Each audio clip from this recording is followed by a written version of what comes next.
लेकिन दूसरी तरफ अमेरिका का गुरूर चकनाचूर अल्लाह कर रहा है, जिसकी हैबत से सारी दुनिया थर्राती थी।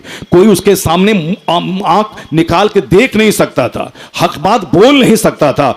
सब पर फला सैंक्शन लागू कर देंगे, तुम्हारा तेल हम बंद कर देंगे, तुम्हारा हुक्का पानी बंद कर देंगे। मगर आज ईरान ने अमेरिका के गुरूर को तोड़ दिया है। आज अमेरिका दूध खाए, दौलत बढ़े, उसको कुछ ना हो, या आप मत घबराइएगा कि अल्लाह नहीं है।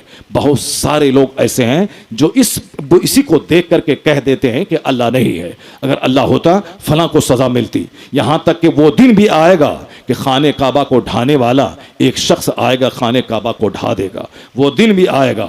हुजूर फरमाते हैं एक हबशी आएगा जो खाने काबा की दीवार को तोड़ देगा। बहुत सारे एक वक्त ऐसा भी आया कि जो हजरे अस्वद जो जन्नती पत्थर है 20 साल तक खाने काबा से गायब रहा। एक जालिम बादशाह मिस्र का उसको वहां से चुरा के ले गया। 20 साल तक गायब रहा। जब खतरनाक बीमारियां उसको लायक हुई, फिर उसके 20 साल के बाद हजरे अस्वद को ला करके फिर वो खाने काबा के दीवार में नस्ब कर दिया, उसको चश्मा कर दिया। बहुत जुल्म दुनिया में बढ़ेगा, बहुत जुल्म बढ़ेगा। इसलिए उस जुल्म को देखने के बाद कभी भी अंदर से अपना ईमान कमजोर नहीं करना है। जब खाने काबा को लोग ढा देगा, अगर कभी इराक पे जुल्म हुआ, कभी ईरान पे जुल्म हुआ, कभी मिस्र पे जुल्म हुआ, कभी फिलिस्तीन और गाजा पे जुल्म किया किसी ने, उसको देखकर यह नहीं कहना कि मुस्तफ़ा कहाँ है, ये नहीं कहना कि अल्लाह कहाँ है, ये नहीं कहना कि गौसे आजम कहाँ है। बगदाद पे जुल्म हुआ, इराक लुट गया, गौसे पाक की करामत कहाँ हुई। अगर सारा काम इन बुजुर्गान दीन कर देंगे तो हम लोग क्या करेंगे? हम लोग तो अभी आज अमन चैन से रहते हैं, उसके बावजूद जराइम का यह आलम है कि साहब एक मोहल्ले में 1000 की आबादी है, 999 आदमी सोए रहते हैं और एक बंदा सिर्फ नमाज पढ़ता है। अगर अल्लाह गुनाहों की पकड़ करे, इसराइल तो छोड़िए, फिलिस्तीन और गाजा छोड़िए, बगदाद और इराक छोड़िए, नमाज छोड़ना हराम और गुनाह कबीरा है। 1000 की आबादी है, 995 आदमी सोए हुए हैं, सिर्फ 5 बूढ़ा नमाज पढ़ रहा है। अगर अल्लाह गुनाहों की फौरन पकड़ करे, जैसे आपके कहने के मुताबिक इसराइल के बम में आग लग जाए, उनके मिसाइल में कीड़ा हो जाए, उनके एटम बम को दीमक चाट ले, बुजुर्गान दीन जो करामत दिखलाते वो करामत एक बार फूंक दे, उसका सारा जो मिसाइल जो आ रहा वो सब वो रास्ते ही में नाकारा हो जाए। अगर ये सारा हो जाए, अल्लाह ताला काफिरों का जोर फौरन तोड़ दे और गुनाहों की पकड़ करे, तो फिर उस वक्त आपका क्या होगा? जब 995 लोग सोए रहेंगे और 5 बूढ़ा नमाज पढ़ेगा, इस 995 को जमीन में अल्लाह धंसा देगा। इस 995 को अल्लाह ताला उसका जीना मुश्किल कर देगा। लेकिन गुनाह की फौरी पकड़ नहीं होती है, इसीलिए हम जिंदा है। जिस दिन मेरा दादा गुनाह किया था, अगर अल्लाह फौरी पकड़ लेता, उसी दिन वो मर गया होता तो मेरा बाप कहां से पैदा होता, और मेरा बाप नहीं होता तो मैं कहां से पैदा होता। जिस दिन आपका परदादा सूद खाया था, उसी दिन आपका परदादा जमीन में धंस जाता, आसमान से पत्थर गिर जाता, तो फिर आपका दादा कहां से पैदा होता। और आपका दादा जिस दिन नमाज छोड़ा, उस दिन उस पर पत्थर गिर गया होता, फिर आपका बाप कहां से पैदा होता। जब बाप नहीं पैदा होता तो आप कहां से पैदा होते। तो अब तो मानना पड़ेगा कि अल्लाह ताला गुनाहों पे पकड़ फौरी नहीं किया है, इसीलिए मेरी आबरू बच रही है, इसीलिए दुनिया बच रही है, इसीलिए दुनिया की सारी बहारें अभी कायम हैं। वरना जिस दिन गुनाहों की पकड़ अल्लाह कर ले, उस दिन एक बंदा जिंदा नहीं रह पाएगा। अल्लाह तबारक व तआला बंदे को एक एक दाना पानी के लिए तड़पा देगा। आसमान से बारिश का कतरा नहीं होगा, जमीन से फसलें नहीं उगेंगी। एक हदीस से पाक आप सुनते होंगे, हुजूर ने फरमाया है, लौला बहाइमुन रुत्तउन व शयूखुन रुक्कउन व अतफालुन रुद्दउन लसुब्ब अलैकुमुल अज़ाबु सब्बा वला रुस्सा रस्सा। हुजूर फरमाते हैं, अगर ये चरने वाले जानवर नहीं होते, चरने वाले जानवर जिसको हम पालते हैं, बकरी, गाय, भैंस, ये चरने वाले जानवर, अगर ये चरने वाले जानवर नहीं होते और ये कमर झुकी बूढ़े नहीं होते और ये दूध पीने वाले बच्चे नहीं होते, तो हुजूर फरमाते हैं लसुब्ब अलैकुमुल अज़ाबु सब्बा, तो अल्लाह ताला तुम्हें अजाब की रस्सी में जकड़ देता। अल्लाह ताला अजाब की रस्सी में जकड़ देता। क्या मतलब? इतने गुनाह जमीन पर हैं, इतने पाप जमीन पर है कि आसमान से एक कतरा बारिश नहीं गिरता, लेकिन यह बेज़बान जानवर, उसको खिलाने के लिए अल्लाह आसमान से पानी बरसाता है, उस पानी की वजह से घास निकलती है, जिस घास को खा के जानवर जिंदा रहते हैं। तो जानवर के सदके में हमारा धान, हमारा गेहूं, हमारी फसलें उस बारिश के सदके में पैदा हो जाती है और हम खाना खाते हैं। इसका मतलब यह निकला कि मैं इन जानवरों को नहीं पालता हूं, इन जानवरों की वजह से यह इंसान पाला जाता है, इन जानवरों की वजह से इंसान पाला जाता है। वलौला बहाइमुन रुत्तउन, यानी ये चरने वाले जानवर अगर नहीं होते, अल्लाह अजाब की रस्सी में तुमको जकड़ देता, एक कतरा पानी नहीं गिराता। वह शयूखुन रुक्कौन, ये कमर झुकी बूढ़े, यानी ये माँ जिसको आप समझते हैं ये बोझ है, ये मेरी लज्जतों के लिए बोझ है, ये मेरे घर के लिए बोझ है। आपकी बीवी कहती है बुढ़िया को कहीं दे आओ, बेटी क्या क्यों नहीं चली जाती? ये 5 बेटे हैं, सारे बेटे नहीं देखते, तुम क्यों देखते हो? तुम्हारी ही माँ है क्या? सबकी माँ है, सब क्यों नहीं देखता? अब सब नहीं देखता, अब ये बेचारी बूढ़ी दामाद के घर चली जा रही, वहीं तड़प तड़प के मर जा रही है, जिसकी कमर झुक गई। बचपन में तो इसने पाला, बचपन में तो इस बाप ने मजदूरी की, इन्होंने खेत में हल चलाकर, शहर शहर फिरकर, मजदूरी करके, बोरा ढोकर, ट्रक चलाकर, हल चलाकर बच्चे को पाला। लेकिन जब ये बूढ़े हो गए, इनकी कमर झुक गई, तो बच्चा बोलता है कि ये बूढ़ा मेरे लिए बोझ है, ये मेरे घर की रौनक को छीन रहा है, ये बार बार मुझको टोकता करता है, ये किसी काम का नहीं रहा। अब उसको खाना देता भी है तो जैसे मुंह फुला करके देता भी है, तो बोझ समझ करके। अगर यही बोझ समझ कर ये माँ बाप तुझको बचपन में नहीं पालते तो तू जिंदा नहीं रहता, मगर बुढ़ापे में इनको बोझ समझा जा रहा है। हुजूर क्या फरमाते हैं? ये कमर झुकी बूढ़े जो किसी काम के लायक नहीं रहे, अब ये न खेती बाड़ी कर सकते हैं, न अपने लिए 2 वक्त की रोटी हासिल कर सकते हैं, इनकी वजह से तुम पाले जाते हो, इनकी वजह से बारिश होती है, इनकी वजह से तुझको रोजी मिलती है, इन कमर झुकी बूढ़े लोगों की वजह से अल्लाह तेरी रोजी में इजाफा करता है। तो इस हदीस रसूल की रोशनी में तुम इन बूढ़ों को नहीं पालते, इन बूढ़ों की वजह से तुम पाले जाते हो, इन बूढ़ों की वजह से तुम्हारे घर, नारे रिसालत, इन बूढ़ों की वजह से ईद मिलादुन नबी, इन बूढ़ों की मशाइख अहले सुन्नत हजरत अल्लामा मुफ्ती शहर यार रज़ा साहब क़िबला, नारे तकबीर, नारे रिसालत, माशाअल्लाह। इन बूढ़ों की वजह से तुम्हारी रोजी में इजाफा होता है। इसलिए माँ बाप को रहमत समझे और समाज के सारे ज़ईफ़ों, सारे बूढ़ों की इज्जत और एहतराम करें कि इनकी वजह से रोजी मिलती है, इनकी वजह से आसमान से बारिश हो रही है, इनकी वजह से ज़मीन की फसलें पैदा होती है। इसलिए अगर कोई बूढ़े को हक़ारत की निगाह से बुढ़ा कह दिया, उसकी तौहीन किया कि हटो रे बुढ़ा, अल्लाह ताला उस बंदे के बुढ़ापे में 10 लोगों को तैयार कर देगा जो उसको बुढ़ा कह कह करके उसके जज्बात को कुचलता रहेगा। इसलिए जो दूसरे बूढ़ों की इज्जत करेगा, ये जब बूढ़ा होगा तो इसकी इज्जत करने वाले लोगों को अल्लाह पैदा कर देगा, इसकी इज्जत दूसरों के दिल में डाल देगा। मैंने अपनी आंखों से अपने घर के सामने एक बूढ़े को देखा जिसका बेटा उसको बिल्कुल मरे हुए कुत्ते की तरह घसीट रहा था।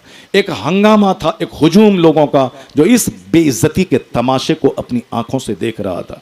मैं छोटा था, वालिद साहब मेरे साथ थे, हम लोग भी दूर से देख रहे थे। एक बेटा अपने बूढ़े बाप को बिल्कुल पकड़ करके रस्सी से घसीट रहा था। तो मेरे वालिद साहब ने कहा कि देखो जी, जिस तरह तुम अपनी आंख से देख रहे हो कि उस बुढ़े को उसका बेटा घसीट रहा है, मैंने भी अपनी आंखों से यही मंजर देखा है कि जो घसीटा जा रहा है, इस बुढ़े ने भी अपने बाप को ऐसे ही घसीटा था, इस बूढ़े ने भी अपने बाप को ऐसे ही घसीटा था। मेरे बाप ने कहा मैंने अपनी आंखों से देखा है और तुम अपनी आंखों से इसको देख रहे हो। अल्लाह तबारक व तआला बंदों को इस तरह के मनासिर दिखा करके उसको बताता है कि तुम ये मत समझना कि कोई खुदा नहीं है, ये मत समझना कि मरने के बाद अजाब नहीं होगा, जो अजाब वहां होगा उसी की एक छोटी सी झलक अल्लाह यहां दिखाता है। लगे हाथों में आपको बता देता हूं, कभी दिल बर्दाश्त मत होइएगा कि साहब गजा पे जुल्म हुआ, फिलिस्तीन पे जुल्म हुआ और फिर अल्लाह तबारक तआला क्या कर रहा है? अल्लाह ताला यही कर रहा है, मुसलमानों की बदअमली की सजा दे रहा है और काफिरों को अल्लाह ताला बड़ी सजा तो क़यामत में देगा, मगर इस दुनिया में भी उसका गुरूर तोड़ रहा है। जो इसराइल बोला था मैं 4 दिन में गजा को तबाह कर दूंगा, आज 2.5 साल से ज्यादा हो गया, जंग सुलह पे खत्म हुई है, लेकिन उसका जोर तोड़ दिया गजा के उस निहत्थे मुसलमानों ने जो बोला था 2 दिन में मैं तबाह कर दूंगा। 2.5 साल की मुद्दत में भी इसराइल उसको तबाह नहीं कर पाया, और फिर तीसरे लोगों के बीच में हस्तक्षेप करने के बाद तब एग्रीमेंट और सुलह पे जंग का खात्मा हुआ। उसके गुरूर को गजा के मुसलमानों के सब्र ने तोड़ के रख दिया। जो काम इसराइल के बम नहीं कर सका वो काम फिलिस्तीन के मुसलमानों की ईमान की ताकत ने करके दिखा दिया। और आज भी देख रहे हैं, भले ही ईरान के राफिजियों से हमारा कुछ न कुछ मसला है, मगर वहां बहुत सारे अल्लाह के वलियों के मज़ारात हैं। हजरत इमाम अली रज़ा रज़ी अल्लाह तआला अन्हु के मज़ार ईरान में है। गौसे आज़म रज़ी अल्लाह तआला अन्हु ईरान में पैदा हुए। ख्वाजा गरीब नवाज रज़ी अल्लाह तआला अन्हु ईरान में पैदा हुए। हजरत शेख सादी शिराजी ईरान में है। हजरत मखदूम अशरफ जहांगीर सिमनानी, इनके वालिदैन इनका मज़ार ईरान में है। यानी बेशुमार औलिया सालिहीन हिंदुस्तान में जितने बुजुर्गान दीन आए हैं उसमें से अक्सर वह लोग हैं जो ईरान की सरजमीन से चल के आए हैं। ईरान की जमीन बुजुर्गों की सरजमीन, ईरान की सरजमीन गौस और ख्वाजा के खानदान की सरजमीन, ईरान की सरजमीन सरकार मखदूम अशरफ जहांगीर सिमनानी के आबा अजदाद, ये उनकी सरजमीन। मखदूम अशरफ बिहारी, मखदूम यहया मनी रज़ी अल्लाह तआला अन्हु कि इनके मुरीदों, इनके खानदान के लोगों की जमीन भले ही फिलिस्तीन है मगर ईरान से इनका कनेक्शन है। पहले फारसी जबान थी, ईरान से ही लोग इंडिया आते थे। उनकी फारसी जबान बाज़ाब्ता तौर पर हिंदुस्तान में राइज थी और वहाँ के मुस्तनिफिन की किताबें लिखी हुई आज भी हिंदुस्तान की सारी यूनिवर्सिटीज़ में चलती हैं। भले ही वहाँ चंद किस्म के घटिया किस्म का अकीदा रखने वाला वो भले ही उसका वर्चस्व वहाँ कायम है, मगर वह ज़मीन है मुसलमानों की, वह ज़मीन है बुजुर्गों की, वह ज़मीन है कुतुब अब्दाल की,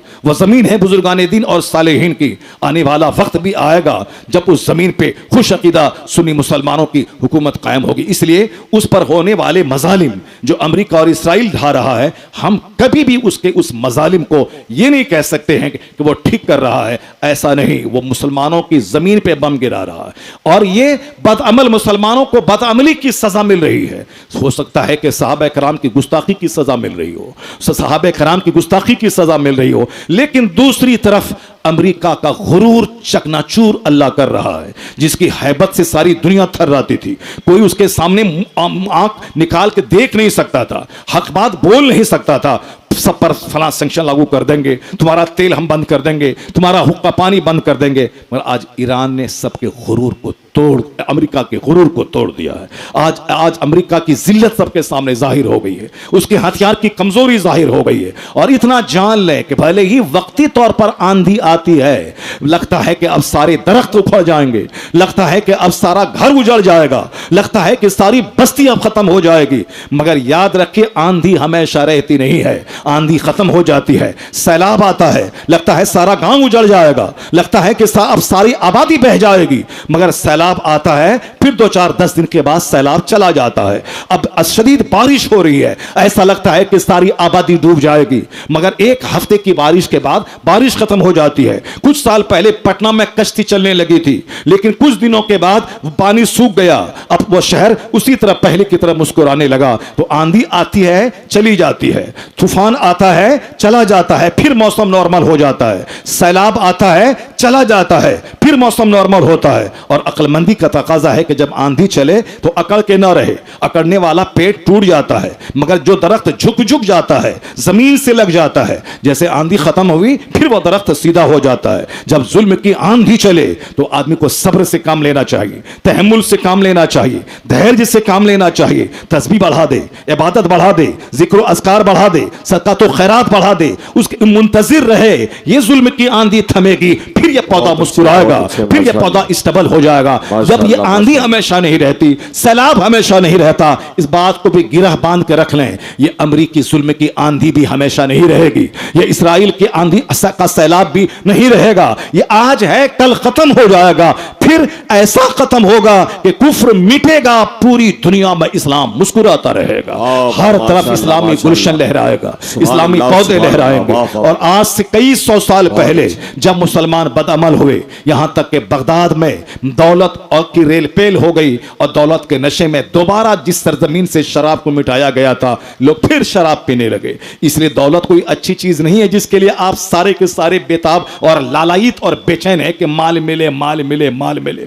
अल्लाह वाले माल से हमेशा दूर रहते थे। क्यों? माल आता है अपने साथ 10 20 50 फितनों को लेके आता है। माल का सबसे बड़ा फितना आता है घमंड का फितना, गुरूर का फितना। जो आदमी कल तक आलिमों से मिलता था लेकिन जैसे ही दौलतमंद हुआ वो आलिमों से मिलना जुलना छोड़ देता है। अब उसकी दोस्ती काफिरों से हो जाती है, उसकी दोस्ती दुनियादारों गोंडों और लुच्चों लफंगों सियासतदानों से हो जाती है, उसकी दोस्ती थानेदारों पुलिस वालों से हो जाती है। तो दौलत का सबसे पहला बुरा असर यह होता है कि बंदे की सोच बदल जाती है, बंदा मगरूर हो जाता है। आज समाज में मोहब्बतें क्यों नहीं है? सबको दौलत का घमंड है, सबको अपने अपने मकान का घमंड है, अपनी गाड़ी का घमंड है। कोई किसी को सलाम नहीं करता है, कोई किसी के पास नहीं बैठता है। कयामत की निशानी है कि सलाम उड़ जाएगा। कयामत की निशानी है कि सलाम सिर्फ अपने रिश्तेदार और जान पहचान वालों तक महदूद होकर रह जाएगा। जबकि हुजूर ने कहा था अफशुस सलाम बैनकुम, आपस में सलाम को फैला दो, जिसको पहचानो या ना पहचानो सबको सलाम करो। आका फरमाते हैं ला तदखुलूनल जन्नत हत्ता तुमिनु वला तुमिनु हत्ता तहाबू अवला अदुल्लकुम अला शैइन इज़ा फअलतुमुहु तहाबबतुम अफशुस सलाम बैनकुम। आका फरमाते बुखारी शरीफ में भी मुस्लिम शरीफ में भी यह हदीस पाक है। हजरत अबू हुरैरा इस हदीस पाक के रावी हैं, बहुत मोतबर ऑथेंटिक हदीस है। हुजूर फरमाते हैं तुम जन्नत में नहीं जाओगे जब तक के ईमान न ले आओ, और मोमिन नहीं बनोगे जब तक के आपस में मुसलमानों में आपस में मोहब्बत ना करो। क्या मतलब? मोमिन बने रहने के लिए आपस में मोहब्बत जरूरी है। यहां हर आदमी अपनी आग अपने पानी में जी रहे हैं। नहीं मेरा घर मेरा मकान मेरी गाड़ी, हम क्यों उसके घर में जाएं, हम क्यों उससे बात करें, वो मेरे पास क्यों नहीं आएगा, मैं उसके पास क्यों जाऊंगा। यह दौलत का घमंड है। जहां दौलत हटेगी या 10 बार उसको जाना पड़ेगा, 50 बार जाएगा, तलवा चाटना पड़ेगा, तलवा चाटेगा, रिश्ता मांगने के लिए उसके दरवाजे की मिट्टी उखाड़ देगा। मगर अभी दौलत का नशा है जो उसको सलाम तक नहीं करना चाहता है, उसके घर तक नहीं जाना चाहता है, उसकी दावत पे खाना खाने नहीं जा रहा है। यह सिर्फ पैसे का घमंड है। पैसा आज खत्म हुआ ये उसको 50 बार सलाम दागेगा, ये 50 बार उसके दस्तरखान पे खाना चाहेगा और 50 बार उसका तलवा चाटने जाएगा। ये दौलत का नशा है। हुजूर क्या कहते हैं? जन्नत नहीं जाओगे जब तक कि मोमिन न बनो, और मोमिन नहीं बनोगे तुम 1000 टोपी पहन लो, 1000 ईद के दिन ईदगाह में अगली सफ में जाके बैठ जाओ, 1000 सेवई खाओ और 1000 साहब 1 लाख रुपए का बकरा ज़बह करो, मोमिन नहीं बनोगे जब तक के आपस में एक दूसरे से मोहब्बत ना करो। मोमिन बने रहने के लिए अपने पड़ोसी से मोहब्बत जरूरी है। मोमिन बने रहने के लिए अपने अहबाब रिश्तेदार से मोहब्बत जरूरी है। मोमिन बने रहने के लिए मुसलमान समाज में जितने लोग हैं सबसे मोहब्बत जरूरी है। मोहब्बत का मतलब उसके ताल्लुक से कोई खुदूरत दिल में ना रहे, उसके ताल्लुक से कोई नेगेटिव सोच दिल में नहीं रहे, और मोहब्बत के लिए सलाम करता रहे, मुस्कुराता रहे, मुसाफा करता रहे। हुजूर फरमाते हैं तसाफहू, आपस में मुसाफा क्या करो, उससे सीने की कुदूरत दूर होगी। आका फरमाते हैं एक नुस्खा मैं बताता हूं जिस पर अमल करोगे तो आपस में मोहब्बत पैदा हो जाएगी। अफशुस सलाम बैनकुम, आपस में सलाम को फैला दो, यानी खूब सलाम करो। एक दिन में 50 बार करना पड़े 50 बार करो। तुम शौहर हो, बाहर से घर आओ, घर में सलाम करो, बरकत होगी, रोजी बढ़ेगी। तुम बीवी हो, शौहर को सलाम करो, शौहर बीवी को सलाम करे, अमीर गरीब को सलाम करे, गरीब अमीर को सलाम करे, मालिक नौकर को सलाम करे, नौकर मालिक को सलाम करे, अवाम उलमा को सलाम करे, उलमा अवाम को सलाम करे। और जब भी दौलत का घमंड आए कि मैं कुछ हूं, बड़ा हूं, तो मुस्तफा को सामने रखें। आका अलैहिस्सलाम रास्ते से गुजरते थे तो बच्चों को सलाम में पहल करते थे, अपने असहाब को सलाम करते थे, जब घर में दाखिल होते अपनी अज़वाज मुतहरात को सलाम करते थे। तो जब भी दिमाग में आए कि मैं कुछ हूं, मैं सलाम क्यों करूं, सरकार सामने आ जाए कि हुजूर जब अपनी बीवियों को सलाम करते थे मैं कौन सा टिस्मार खा हूं, जब हुजूर रास्ता चलते बच्चों को सलाम करते थे तो मैं कौन बड़ा हूं। जब नफ्स की मानेंगे तो नफरत फैलेगी, मुस्तफा की मानेंगे तो नफरतों का खात्मा होगा, आपस में मोहब्बत पैदा हो जाएगी। तो आज दौलत का सबसे पहला बड़ा बुरा असर होता है कि आदमी के दिमाग में बड़ाई और घमंड का नशा छा जाता है। यही घमंड जहां आया, जवाल की अलामत शुरू हो जाती है। यह गुरूर उसको तबाह कर देता है, यह घमंड उसको तबाह बर्बाद करके रख देता है। यह घमंड निशानी है इस बात की कि इस समाज को जवाल पजीर होना है, इस बात की अलामत है इस समाज को तबाह बर्बाद हो रहा है। दौलतें अच्छी चीज नहीं होती हैं। अगर अल्लाह ताला हलाल तरीके से दे दे और फिर दीनदारी उसकी बढ़ती रहे तो समझ लें कि अल्लाह की बहुत बड़ी नेमत है। अगर दौलत आई, दीनदारी घटी, समझ जाएं ये अजाब है। अगर दौलत आए, दीनदारी बढ़ी, तकवा बढ़ा, इबादत बढ़ी, सजदा बढ़ा, सदका तो खैरात बढ़े, तो समझ जाएं इसी दौलत के जरिए जन्नत खरीदी जा सकती है। दौलत अच्छी चीज है कब? जब दौलत दीनदारी के साए में आए। और दौलत अगर घमंड के को लेकर आए, दौलत अगर गुरूर को लेकर के आए, तो आप समझ जाएं कि दौलत तबाह बर्बाद कर देगी। बगदाद में लोगों के पास दौलतों की रेल पेल हो गई। फिर क्या हुआ? मस्जिदें वीरान होने लगी, खानकाह उजड़ने लगी, लोगों के घर में गाने बजाने का माहौल शुरू हो गया, लोग शराब पीने लगे, लोग साहब अय्याशियत में डूब गए। एक अल्लाह के वली रोकते रहे कि देखो मैं देख रहा हूं कि अजाब आ गया, तुम्हारे सामने तेरे बच्चे ज़बह किए जाएंगे, उस अजाब के आने से पहले तौबा कर लो। आलिम दीन खिताब करके समझाते थे। मगर लोग जब दौलत के नशे में मगरूर हो जाते हैं तो आलिमों की नसीहत को वो हिकारत की निगाह से देखने लगते हैं, बोझ समझने लगते हैं। जैसे आजकल कव्वाली पसंद की जाती है मगर हदीस कुरान की बात पसंद नहीं की जाती है। क्यों? हदीस कुरान का पैगाम सुना के लोगों को बताया जाता है कि नमाज पढ़ो, रोजा रखो, हराम से बचो। ये कोई सुनना बर्दाश्त नहीं करना चाहता है कि मेरी बुराई की मजम्मत की जाए और मुझको अच्छा रास्ता दिखाया जाए। कौन इस जमाने में चलता है? ये मौलाना साहब वही बात को लेके आया है। अभी आप सुने होंगे कि एक कॉमेडियन आया है स्टेज पर, वह कॉमेडी कर रहा है तो खूब उसकी पजीराई हो रही है, रोजाना प्रोग्राम चल रहा है, रोजाना पैसे कमा रहे हैं और वह मस्त और मगन है कि साहब मेरी कॉमेडी की वजह से खूब प्रोग्राम मेरा चल रहा है। जबकि उसको मालूम होना चाहिए वह साल भर डेली प्रोग्राम करेगा,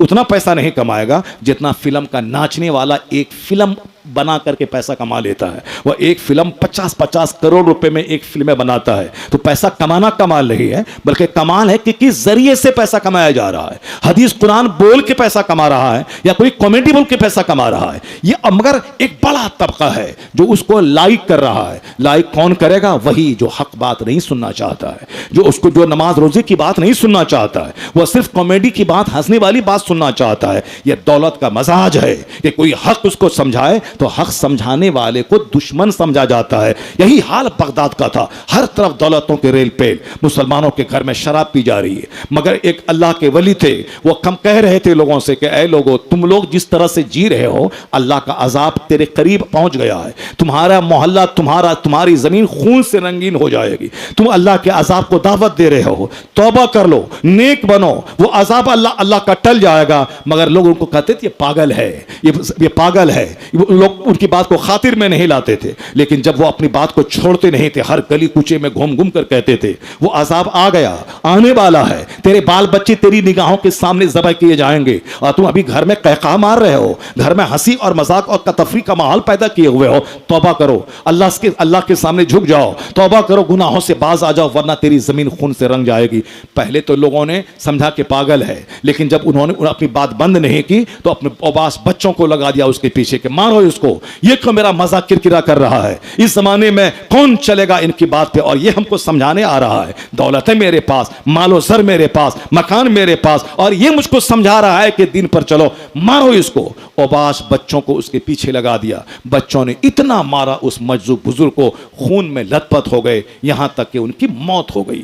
इधर वह मजजूब बुजुर्ग की मौत हुई, उधर तातारी काफिर जो घात में था, चंद दिनों के बाद बगदाद पे हमला आवर हुआ। इतना खतरनाक हमला किया, सारी मस्जिदें तोड़ दी, सारे मदरसे टूट गए, 70,000 मुसलमानों को ज़बह किया तातारी काफिरों ने। उसकी खोपड़ी काट कर मीनार बनाया, उस मीनार पे बैठ के तातारी काफिरों ने शराब पिया, यानी पूरा बगदाद उजाड़ के रख दिया। जितनी किताबें लाइब्रेरी में थी, सारी किताबों को दरियाए दजला में फेंक दिया। जिस किताबों की स्याही की वजह से दरियाए दजला का पानी काला हो गया। बदअमल मुसलमानों को उसकी बदअमली की सज़ा मिल गई, आलिम की तौहीन की सज़ा, मजजूब की तौहीन की सज़ा, दीनी अहकाम की आपस से पुष्ट डालने की सज़ा। इसलिए जो लोग आज ये सोच रहे हैं कि मौलाना की बात पे कौन अमल करेगा, कव्वाली हुई 1,00,000 का मजमा, खिताब हो रहा है हदीस कुरान की बातें, साहब वहां 50-100 लोग हैं, कोई नाचने वाली आ गई 1,50,000 का मजमा, और कोई कुरान सुनाने वाला आ गया है, वहां साहब 10-20 लोग बैठे हुए हैं। और लोग ये नहीं समझ ले, ये मत समझे कि साहब मेरे वारे नियारे हैं, मैं कमा खा रहा हूं, ईद के दिन 10 प्रकार की सेवई खा रहा हूं, हमारे बाल बच्चों को 10-10 जोड़े कपड़े मिल रहे हैं, मेरा मकान बन रहा है। ये नहीं समझें आप, ये समझ लें कि वो जिल्लत का अजाब करीब आ गया है, जो आपका सारा गुरूर तोड़ डालेगा, जो आपके सारे आराम, सारी लज्जतों को उसके तारुपोत बिखेर के रख देगा। वही हाल बगदाद का हुआ, जो मुझसे ज्यादा ताकतवर थे, मुझसे ज्यादा ऐश में थे, मुझसे ज्यादा उसके पास लाहौल लश्कर था, मुझसे ज्यादा उसके पास सल्तनत थी। आज तारीख के औराक में सारी बातें महफूज हैं, है अयां यूरिश तातार के अफसाने से सबों को मालूम है तातारी काफिरों के हमले में क्या बगदाद सारा उजड़ गया। 70,000 मुसलमानों की खोपड़ी पर बैठ करके काफिरों ने शराब पिया। जब बदअमल मुसलमान को सजा मिल गई, इनके खून की नदियां बह गईं, इनके सारे बाल बच्चे इनकी निगाहों के सामने ज़बह कर दिए गए। वह मजजूब बुजुर्ग जो कुछ कहा था वह सब हुआ। और जब तातारी काफिर बोला, अब मैंने इस्लाम को उजाड़ दिया, अब दोबारा यहां कलमा पढ़ने वाला कोई नहीं रहेगा, अब बगदाद मिट गया, अब इराक की तारीख मिट गई, मैंने बगदाद को मिटा डाला। पहले अल्लाह ने बदअमल मुसलमान को सजा दी, उसके बाद जब इन काफिरों ने कहा कि अब यहां इस्लाम का सूरज नहीं तुलू होगा, अब बगदाद दोबारा आबाद नहीं होगा, तो अल्लाह ने इन काफिरों का गुरूर तोड़ने के लिए और फिर बगदाद को दोबारा आबाद करने के लिए वही रास्ता इख्तियार किया कि जो काफिर बगदाद को तबाह किया था, उसी काफिरों के दिलों में इस्लाम की मोहब्बत अल्लाह ने डाल दी, और वो तातारी काफिर कलमा पढ़े और इस्लाम के कैडर बने। फिर उससे बगदाद ऐसा आबाद हुआ कि पहले से ज्यादा बारौनक। माशाअल्लाह, नारे तकबीर, तबारक व तआला, नारे रिसालत, मजहब इस्लाम, पैगाम इस्लाम, हजरत अल्लामा मुफ्ती शहरयार रज़ा साहब क़िबला। आराम हमेशा अच्छा नहीं होता, बिरयानी हमेशा अच्छी नहीं होती। बिरयानी खाते खाते आदमी बदहज़मी का शिकार हो जाता है, और इसी तरह दौलतों की चाहत अच्छी नहीं है। आका अलैहिस्सलाम ने हमेशा कहा है कि एक मरी हुई बकरी जो तुम्हारे नज़दीक जलील है, उससे ज़्यादा यह दुनिया जलील है अल्लाह के नज़दीक। वल्लाहि लद दुनिया अहवनु अलल्लाह मिन हाज़ा अलैकुम, यानी जिस तरह यह दुनिया तेरे नज़दीक, बकरी तेरे नज़दीक जलील है, उसी तरह यह दुनिया अल्लाह के नज़दीक जलील है। अल्लाह ताला अपने नेक लोगों को दुनिया से बचाता है, अल्लाह ताला नेक लोगों को दुनिया से बचाता है। इबादत में असल मजा है, तिलावत में असल मजा है। यह मखदूम बिहारी का उर्स है, यह सारा बिहार वहां जा रहा है। मगर आपको मालूम होना चाहिए कि इन्होंने किस कदर बचपन से इबादत की है। बचपन से इन्होंने रियाजत की है, बिहिया के जंगल में, राजगीर के जंगल में इबादत करते करते अल्लाह ने वो बड़ा मकाम अता फरमाया कि एक हिंदू पंडित एक बार बोला, ए बाबा, अल्लाह वाला कौन होता है? अल्लाह, हम लोग सोने के एक जर्रा के लिए बेताब रहते हैं। एक साहब नाक का जेवर किसी औरत को मिल जाए तो शौहर साहब गुरूर के नशे में चूर रहता कि मेरे पास इतना सौरन सोना है, इतना इतना इतना भर सोना है, चांदी है। मखदूम बिहारी से पूछा एक हिंदू पंडित ने कि बाबा अल्लाह वाला कौन होता है? मखदूम बिहारी ने कहा, आपने जज्बात में कह दिया कि अल्लाह वाला वो होता है जो पहाड़ को कह दे सोना तो पहाड़ सोना बन जाता है। इतना जबान से निकलना था कि राजगीर का सारा पहाड़ गोल्ड में तब्दील हो गया, सारा जंगल, सारा पहाड़ सोने में तब्दील हो गया। वह पंडित देखकर दंग रह गया। जब मखदूम बिहारी ने सर उठाया, देखा कि सारा जंगल, सारा पहाड़ सब गोल्ड बन गया है। आपने कहा कि जंगलों, मैंने तुझे गोल्ड बनने नहीं कहा है, मैंने तो पंडित जी को समझा रहा था। इतना कहना था कि फिर सारा जंगल अपनी असल हालत पे आ गया। तो अल्लाह वाले पहाड़ को सोना बना देते हैं, जबान से जो निकलता है वह हो जाता है। क्यों? अपने आप को इतना बुलंद कर डालते हैं, इबादत से, रियाजत से, तकवा से, परहेजगारी से, भूखे रहकर, प्यासा रहकर, अपने जज्बात को कुचलकर, अपनी ख्वाहिशात को कुर्बान करके, अपने दुनियावी तमन्नाओं, दुनियावी चाहतों, दुनियावी अरमान सबको रौंद कर इतना अपने आप को बुलंद कर देते हैं। वह जो चाहते हैं अल्लाह वो कर देता है, वह जो जबान से निकालते हैं अल्लाह उसको पूरी फरमा देता है। इसी को हुजूर कहते हैं, लो अक़समा अल्लाह ला अबर्रा।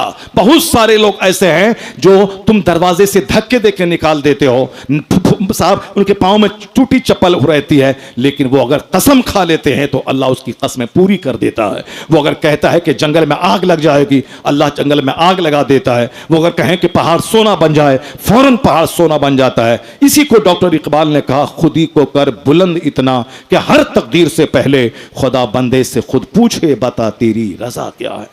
अल्लाह वालों का हम सिर्फ शक्करपाला खाते हैं, अल्लाह पालों के आस्थाने पे सिर्फ चादरें चढ़ाते हैं, सिर्फ झूमर लगाते हैं, सिर्फ 5 करोड़ की छतें बनाते हैं, जबकि उर्स इसीलिए था ताकि अल्लाह वालों की कब्र पे जा करके अल्लाह वालों की ज़िंदगी से नूर हासिल करें।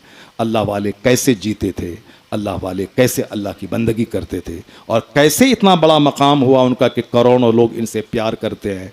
वो पॉइंट पे नज़र रखना, उनकी ज़िंदगी से शऊर लेना, उनकी ज़िंदगी से अंदाज़े बंदगी लेना, उनकी ज़िंदगी से अल्लाह की मारिफत का नूर कैसे हासिल होगा ये लेना। हमने ये चीज़ों को छोड़ दिया, बस वही सिर्फ उर्स लेके रह गए, सिर्फ चादर पोशी लेके रह गए, गुलपोशी लेके रह गए, संदल और गागर लेके रह गए, कब्र को धो के पानी को बोतल में बंद करके पीने के लिए घर में रखने के लिए रह गए, नमाज़ें छोड़ दी, रोज़ रमज़ान की कदर छोड़ दी, हज को मौखर कर दिया, ज़कात के बारे में सुस्ती बरतने लगे। पहले फ़राइज़ को अदा करें, वाजिबात को अदा करें, सुन्नतों पे अमल करें। नवाफिल अगर नहीं भी अदा होंगे कोई पूछ नहीं होगी, फ़राइज़ व वाजिबात की पूछ होगी।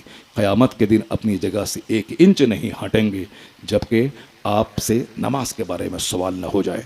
आला हज़रत फ़ाज़िल बरेलवी से 100 साल पहले सवाल हुआ था, हुज़ूर फ़र्ज़ी मज़ार लगाना कैसा है, वहाँ जाके चादर चढ़ाना कैसा है। आपने कहा जिस मज़ार के अंदर अल्लाह के वली न हो उसको असल मज़ार की तरह हाज़िरी देना, चादरें चढ़ाना हराम, सख्त हराम है, और उस पर अल्लाह की लानत है जो उस मज़ार की ज़ियारत करे जिस मज़ार के अंदर अल्लाह के वली न हो। उसी मज़ार पे जाए बंदा जिसके बारे में तहकीक हो कि यहाँ अल्लाह के वली की आराम कर रहे हैं, उनकी तारीख़ मौजूद हो, या फ़लाँ जगह पैदा हुए, फ़लाँ जगह इल्म हासिल किए, उन्होंने ऐसी इबादत की, उनका इंतकाल हुआ, उनके जनाजे की नमाज़ पढ़ी गई, फ़लाँ तारीख़ को उनका इंतकाल हुआ, फ़लाँ ने उनके जनाजे की नमाज़ पढ़ाई। इस तरह की वाज़ेह रोशन तारीख़ जहाँ हिस्ट्री मौजूद रहे उस मज़ार पे जाएँ, बसद शौक़ जाएँ, सुबह शाम जाएँ, फैज़ मिलेगा। जैसे ज़िंदा आलिमों के पास जाने, वलियों के पास बैठने से फैज़ मिलता है, उसी तरह मज़ार पे जाने से भी फैज़ मिलता है।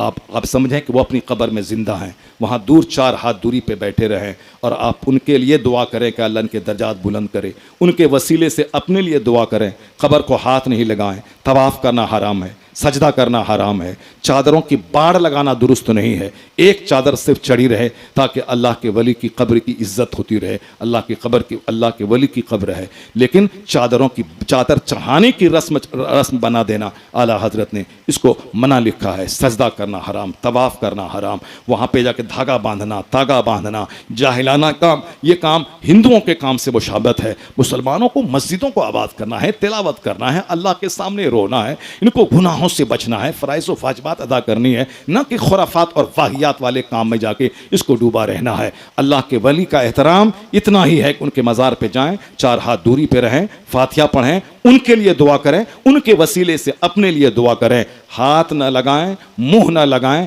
और उल्टे पांव वहाँ से पलट जाएं। जो भी याद हो कुरान पाक में से उसको पढ़ के उसका सवाब उसकी रूह को पहुँचा। हाँ, जहाँ मज़ार पे अल्लाह के वली नहीं है, फ़र्जी कब्र बनाना हराम, उस मज़ार पे हाज़िरी देना हराम, असल मज़ार की तरह मामला करना हराम। और फिर एक बुत परस्ती से मुशाबियत है कि जहाँ काफिर लोग जहाँ चाहा जो चाहा सो कर दिया, दरख्त गाड़ दिया, खूटा गाड़ दिया, उसी की पूजा परस्ती शुरू कर दी। और मुसलमान भी जहाँ चाहे मज़ार निकाल दे, वह सिर्फ ज़मीन हड़पने के शौक़ में, या 2-4 पैसा 2-4 उल्लू बेवकूफ़ मिल जाएगा जो आके मुर्गा चढ़ाएगा, खाना बनाएगा, हमको खाना मिलेगा, हम भी चादर के बदले में हमको पैसा मिलेगा। ऐसी खलीज सोच रखने वाला मुसलमान आज भी मौजूद है। आज से 100 साल पहले भी था, जब नहीं था तो आला हज़रत से ऐसा सवाल क्यों हुआ। और ये भी कहा गया कि कहीं अल्लाह के वली के मज़ार की ईंट रखी हुई है और वहाँ मज़ार बना दिया, चादरें चढ़ानी शुरू की। आला हज़रत फ़ाज़िल बरेलवी ने उसको भी मना किया है। जब मस्जिदें वीरान होंगी इसी तरह का खुराफात का मुजाहिरा होगा। जब तिलावत का माहौल कम होगा, उसी तरह से आप फिक्शन, नॉवेल, अफसाना, ड्रामा सुनने का माहौल ज़्यादा होगा। जहाँ कुरान पढ़ा जाएगा वहाँ फजूल बातें नहीं बोली जाएंगी, जहाँ नमाज पढ़ी जाएगी वहाँ फजूल काम नहीं किया जाएगा, जहाँ कुरान हदीस की बातें सुनी जाएंगी वहाँ ड्रामा और फिल्में और कॉमेडी का माहौल ख़त्म हो जाएगा। बेसिक, बुनियादी, फंडामेंटल, लाजमी, ज़रूरी बातें जहाँ घटेंगी, खुराफात, वाहियात का ज़हूर हो जाएगा। और जहां बुनियादी, लाजमी और फ़राइज़ और वाजिबात पे अमल होगा, ऑटोमेटिक फालतू बातें ख़त्म हो जाएंगी। अल्लाह तबारक व तआला हमको, आपको, दुनिया के सारे मुसलमानों को गैर ज़रूरी बातों से बचकर ज़रूरी बातों पे अमल करने की तौफीक अता फरमाए। तमाम खुराफात, वाहियात, बिदआत को छोड़कर फ़राइज़ व वाजिबात, सुनन और मुस्तहबात पे अमल करने की तौफीक अता फरमाए। आमीन। व आखिरु दाअवाना अनिल हम्दुलिल्लाहि रब्बिल आलमीन।